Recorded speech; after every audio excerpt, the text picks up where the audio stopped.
sahabat semuanya, sahabat toko kelontong, toko sembako, dan warung-warung kecil dimanapun kalian berada. Selamat datang kembali di channel Bisnis Retail Community. Nah teman-teman, apa kabarnya buat kalian semuanya? Pastinya sehat-sehat dan saya doakan usaha kalian semuanya, usaha teman-teman semuanya lancar ya, amin ya. Karena itu harapan kita bersama. Karena namanya usaha itu pasti ada pasang surutnya. Jadi namanya pemilik usaha itu, kita itu memang diharuskan adalah orang-orang yang bermental tangguh. Bener ya, karena usaha itu pasti ada pasang surutnya dan tantangannya sangat besar sekali. Tidak seperti pekerja kantoran atau PNS yang setiap bulan sudah menerima gaji flat ya, menerima gaji tanggal 1 pas tanggal gajian sudah ditransfer. Tapi kita yang pemilik usaha, kita harus setiap hari harus jualan, setiap hari harus berbenah di toko, buka pagi tutupnya malam, dan itu juga kadang-kadang ada hujan. Itu kan semua tantangan teman-teman. Apalagi di sebelah kita, di depan kita, di samping kiri, samping kanan udah berdiri lagi atau baru buka toko-toko, warung-warung kecil. Ini kan sebuah tantangan besar buat kita ya. Tetapi saya mau ingatkan ke teman-teman, kita nggak boleh gampang menyerah. Kita harus tetap percaya kita sanggup untuk bersaing. Artinya rezeki itu sudah diaturkan oleh Yang Maha Kuasa. Tinggal bagaimana kita mengerjakan pekerjaan kita ini dengan tulus dan ikhlas. Oke teman-teman, di video kali ini aku akan sharing 5 hal yang tidak boleh kita lakukan buat kalian pemilik usaha kelontong pemula. Jadi ini terkhusus buat teman-teman yang baru memulai usaha toko kelontong, ya baru menekuni usaha ini. Jangan sampai kalian lakukan kesalahan ini. Nah ini menurut pengalaman saya pribadi dan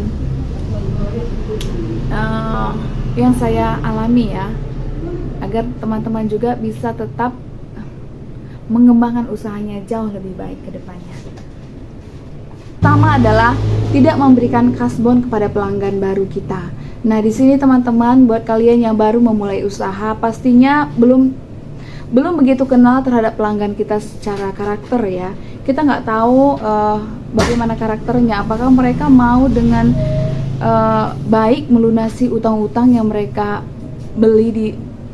melunasi utang-utang mereka dari toko kita atau enggak ya, karena kita nggak tahu ya karakter dan isi pikiran orang masing-masing. Nah jadi buat kalian yang baru memulai usaha toko kelontong ini, jangan sekali-sekali memberikan bon kepada pelanggan kita ya. Kita terus terang aja bahwasanya kita pemula, baru memulai usaha, baru merintis, jadi sorry tidak menerima bon. Nah karena sering sekali teman-teman, salah satu penyebab kebangkrutan usaha adalah saking banyaknya bon ke pelanggan. Jadi barangnya habis tapi uangnya nggak ada, jadi kita nggak bisa kembali mengganti barang-barang yang ada di toko atau warung kita ya. Ingat teman-teman, lebih baik kita terus terang.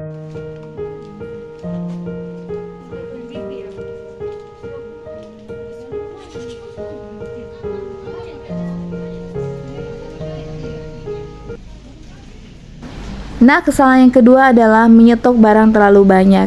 Nah, di sini teman-teman, buat kalian yang baru memulai usaha toko kelontong, di awal lebih baik kita itu menyediakan barang-barang yang fast moving, yang memang cepat laku. Jadi lebih baik kita itu itemnya di toko itu banyak, walaupun dalam jumlah kecil, daripada kita stok banyak ya tapi nggak mutar ya. Jadi di sini rugi di kita. Terkecuali nih buat teman-teman modalnya memang besar dan nggak terlalu khawatir dengan modal ya silakan saja.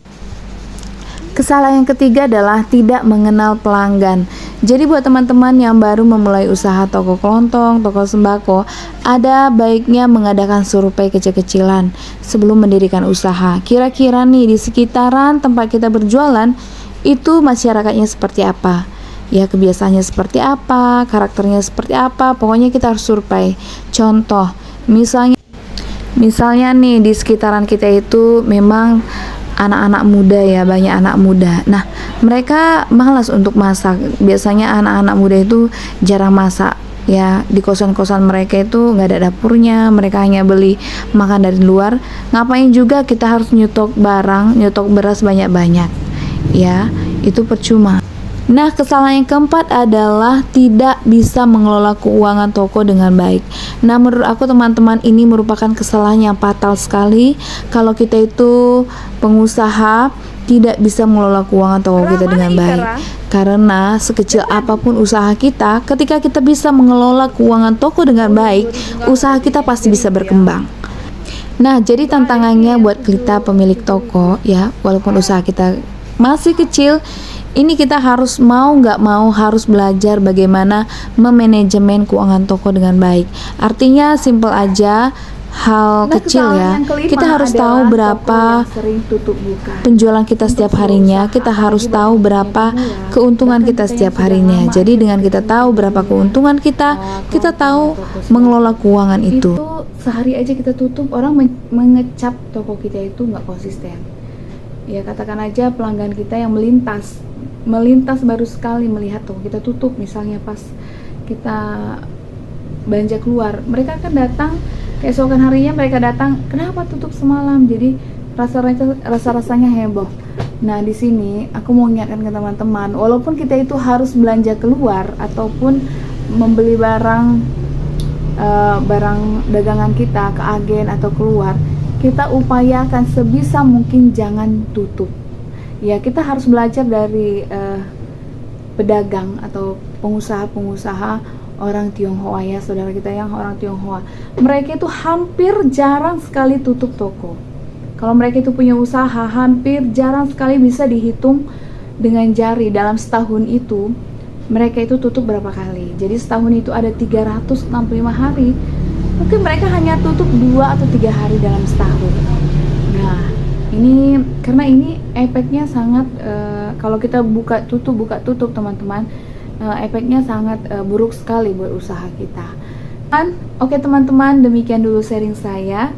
Buat teman-teman yang pemula, jangan lakukan 5 kesalahan tersebut. Buat kalian juga para subscriber saya, kalau punya saran atau kritik bisa tulis di kolom komentar. Terima kasih buat kalian juga teman-teman semuanya yang sudah subscribe channel ini, yang sudah saksikan terus perjalanan channel Bisnis Retail Community.